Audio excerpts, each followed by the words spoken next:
এটা মাঘ মাস চলছে, মাঘ মাসে মূলো খেতে নেই। কিন্তু কেন মাঘ মাসে মূলো খেতে নেই?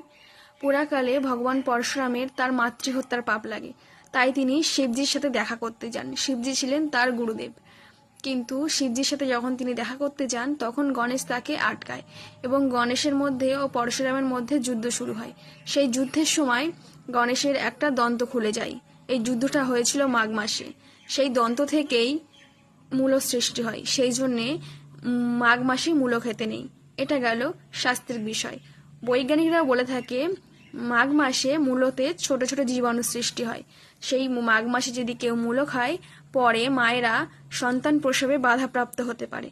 তাই মাঘ মাসে আপনারা কেউ মূলো খাবেন না। কিন্তু মূলো একটা সাত্ত্বিক জিনিস, যেহেতু গণেশের দন্ত থেকে মূলো সৃষ্টি হয়।